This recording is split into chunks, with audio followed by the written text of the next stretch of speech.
we have Desmond Quek.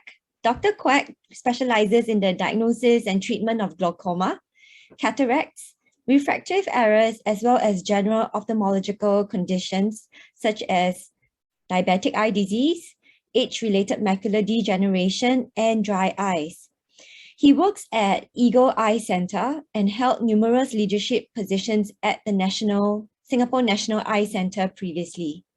Today, he will be talking on how we can reduce digital eye strain, computer vision syndrome, and its prevention. Over to you, Desmond.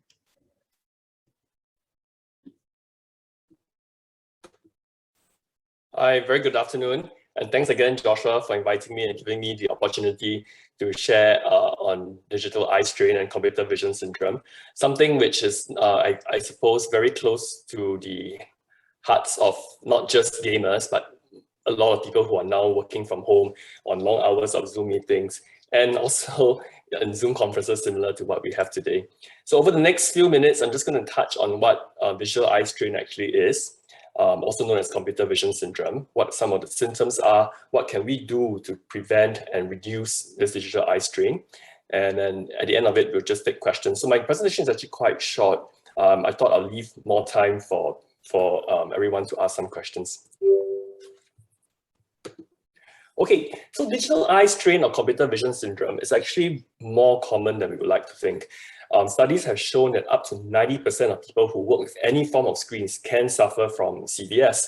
And it not only affects adults, but children as well. So for the rest of you who are listening, who have kids who are going to progress into home-based learning again next week, this is also very, very relevant for them.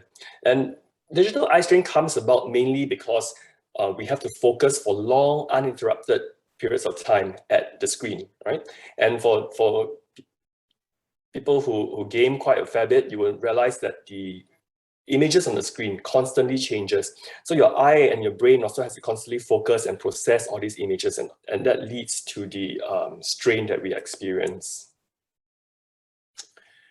There are a few aggravating factors for computer vision syndrome. Number one is that of lighting. So what is considered proper lighting? You really need to have your screen similar in brightness to your surroundings. So you don't want to have a very, very large contrast in a very dark room with very bright screen. And you don't want to have your screen next to a window where there is a lot of light coming in as well. So that would introduce a lot of glare. So lighting is one of the very big factors that can aggravate computer vision syndrome. Screen contrast, flicker, and glare are also very often overlooked. Many of us look at our screens and we don't really pay a lot of attention to adjusting the contrast or the screen refresh rates. So in screens that have either when the contrast is too high or too low, that can also cause a lot of strain on the eye because whatever is presented on the screen is just not optimal for us to look at. Try to avoid bright overhead lighting. So if your computer screen is on your desk and you have a very bright light that's shining above, that can also cause a lot of strain in your eyes and aggravate the symptoms of CVS. For those of you sitting in a room with a fan, or those of you who have a mini fan or USB fan on your desk blowing at your face while you're looking at a computer, that can also obviously make things worse because as the moving air passes around the eye, it does dry up the eye quite a fair bit. And actually dry eyes is a very big contributing factor to CVS, as I will touch on later. And something as basic as having the appropriate spectacle power for the distance that your computer screen is at. So for those of you majority of you, I would assume, who are still young, below the age of 30, if you are short-sighted or long-sighted or have astigmatism and you're working on the screens for a long period of time, you really should get the right prescription glasses for the distance that your computer is at. And for those of us who are not so young, approaching our 40s or over 40, we will already have symptoms of presbyopia. And what presbyopia really means is that the closer you get to an object, the more your eye has to focus. And as we grow older, these muscles of focusing become quite weak. And as a result, we may be actually spending quite a lot of effort trying to focus on what's on the screen. And sometimes just with a pair of reading glasses, so to speak, can actually ease the strain on the eyes and hence improve the vision and also reduce the strain. Okay, so these are some of the solutions that we can do. cutting the glare is very important. If your computer is next to a window, do make sure you have a blind. Don't have the window directly behind your screen, like my own room, for instance. Earlier on, Joshua told me to put down the blinds. So the amount of light that's falling onto your screen from the window is actually quite important. So cut the glare. Overhead lights, as we mentioned earlier, adjust the brightness of the light such that it doesn't cast too much of effect on the screen.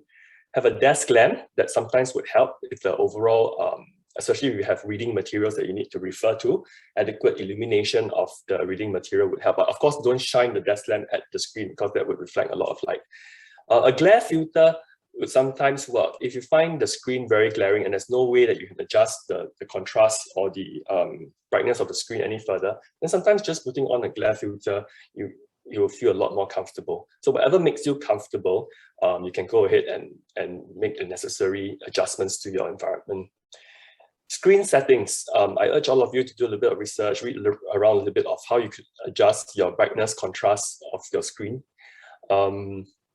As I mentioned earlier, you don't want a screen that's very, very bright in a very dark room. That would introduce too much strain on the eye. And sometimes you may feel that lowering the brightness of the screen makes you a lot more comfortable, and that's usually because your eyes can be a bit dry. But if your screen is not bright enough, you will struggle with seeing what's on the screen, and that can actually paradoxically add some strain on the eye. So have an optimal brightness and the contrast setting such that whatever you are looking at is actually very comfortable. This is less relevant for gamers, I suppose, but for those of you who are involved in other forms of work, or if your game somehow, if your program somehow allows you to increase the font size, then having a slightly font size will obviously put less strain on your eyes. Ergonomics-wise, rearranging, a simple act of just rearranging your desk can actually ease quite a lot of the symptoms of digital eye strain. So digital eye strain or computer vision syndrome is a syndrome, which is a collection of symptoms, and it's not usually only on the eye. A lot of it also comes from the neck and ergonomics. I believe one of our next speakers may actually touch on that. So your screen should be slightly just below your eye level, about 30 inches from your face. And if you are referring to some printed materials, again, less relevant for gamers, have a stand for your printed material so that you don't have to constantly move your head around. So, minimize the movements, make sure that everything is very ergonomic, and that will also reduce the strain on your eyes, because then your eyes do not have to make extra unnecessary movements. Okay, let's just go up one slide. All right, so that's what you can do to the environment to improve your symptoms of computer vision syndrome. But what can we do with regards to the eye? Earlier on, we alluded to having the correct spectacle power. So as you mentioned, for those of you who are somewhat short-sighted or have astigmatism, you should really get a pair of glasses that's suitable for the distance of your computer screen. If you're short-sighted, try to avoid wearing glasses or contact lenses that are too high-powered, meaning if you, let's say you are 500 degrees short-sighted, if you're wearing a pair of glasses that's 550 or 600 and you still feel quite comfortable, actually that's putting a lot of unnecessary strain on the eye. Go the least minus that you require. So if you're 500, just wear 500. Don't have to go with 550 or 600, because the more minus glasses you wear, the more your eye has to actually do a bit of focusing for the objects that you're looking at. Okay, and for those of you who are 40 and still gaming, consider wearing some form of reading glasses. A light-powered reading glasses for the computer distance would actually help with the focusing, and hence you won't feel so tired. Okay. Lubrication is very important. Every time you can, in between your levels of game, or when you can do a slight pause when you're practicing, every 20 minutes, take a slight pause and lubricate your eyes. Now, when we're staring at the screen for a prolonged period of time, a few things happen. Number one, we do not blink as often as we should. All right, when you're looking and concentrating on something, you tend not to blink as often as you should. And as a result, the eyes can get very dry. And even if you're blinking, sometimes the blinking is incomplete. Right? A lot of us actually blink, but we blink incompletely. The eyelids do not completely cover the eye and open again. So the lubrication is very important, because then you keep your eyes moist so that they're not so dry. And when the eyes are not so dry, you find that you can concentrate and focus better. Having enough rest is also very important. A lot of us overlook the need for adequate rest. 7 to 8 hours a night would be good. the actual fact of closing your eyes completely, not looking at anything, would rest the focusing muscles, as well as to prevent the cornea, the transparent covering of the eye, from being too dry. And this rule of the 20-20-20 rule of vision breaks is actually what I strongly advocate to a lot of my patients, whether they are gaming or spending long hours in front of the screen with their Zoom calls and home-based learning. So basically, every 20 minutes, you should take a short 20-second break. And during these 20 seconds, look at something 20 feet away, right? The idea is to relax the focusing muscle of the eye, the ciliary muscles, so that the eyes do not get locked in that focus. So the older you are, the more close you are to 40 or beyond, the more important this 20-20-20 rule becomes. Otherwise, if you spend long periods of time on a single focal point, you get very tired. You can induce a lot of pressure feeling or aching or headache symptoms. And sometimes after looking for too long at the screen, when you look far, everything also becomes a bit of a blur because your eyes become locked in that focus for the screen such that it can no longer focus far away. So, and during these 20 seconds, it's also a good idea to close your eyes completely, do a few purposeful blinks, complete blinks, and you can put lubricant eye drops. Okay, I thought I'll touch a little bit also on blue light and blue light filters. There's so much marketing going on now with regards to these blue light filters, and are they actually good, bad, or are they even necessary? Now, high energy visible light in the blue and violet spectrum, because they have high frequencies, and these light rays actually stimulate melanopsin, which suppresses melatonin. Okay, so melatonin actually makes you sleepy. So for those of you who used to travel and go on long flights, you'll pop a melatonin pill and hope that you fall asleep. So if you suppress melatonin, you'll be awake. All right, it enables wakefulness. So blue light from the computers actually, some studies have shown that they can damage some parts of the eye, but actually this has not been conclusively shown. All right. It will actually not lead to any eye disease. Okay, but what about if you work in blue light, blue free light, meaning you are constantly wearing this blue ray filter glasses, right, to try to block off the blue light? What happens is it actually disrupts your normal sleep pattern. Because you are blocking off the blue light, there is no suppression of melatonin. And at night, when there's supposed to be a melatonin rebound, you don't get it. You feel less sleepy at night.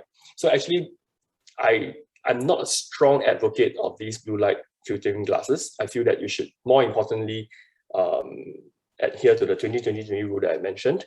And but if you do feel a bit more comfortable, right, with the blue light filters, usually it's because it cuts a bit of the glare. Most of the time, it's actually cutting a bit of the glare. So what you can do is you can install a glare filter, or you can adjust the settings a little bit rather than wearing these blue ray filters. And sleep can actually be improved in other ways without the need for these glasses. And the eye strain itself is not strictly caused by the blue light, right? It's caused by all the other factors that we mentioned. So, but if you are going to like work at night and you hope to fall asleep quite soon after you stop work, then I think there is some value in considering the use of these blue ray blockers at night, right? So that you don't disrupt your circadian rhythm by constantly being exposed to blue light at night. Okay, so in summary, computer vision syndrome is actually a very real thing, especially in the last 2 years of the pandemic, when all our activities have now moved onto the screens in front of us. It does reduce productivity and performance significantly. So for all you gamers, if you want to game even better, you really should pay a lot of attention to your eyes. And you might find that your performance can actually improve if you just adhere to some of these simple habits. Change your work environment, change your habits, practice proper eye care, take regular vision breaks, okay? No matter how intense it is, try to take a break. And during the breaks, really close your eyes, look far, lubricate your eyes. And lastly, blue light has not been shown to actually harm your eye, but you do feel more comfortable with the blue light filters, you actually can go ahead and use them. But my advice is not to spend too much money on them. Okay, that's all I have actually. Not a very long presentation, I hope, and it's way below 20 minutes. So you can now look away from your screens at something far, do a few blinks,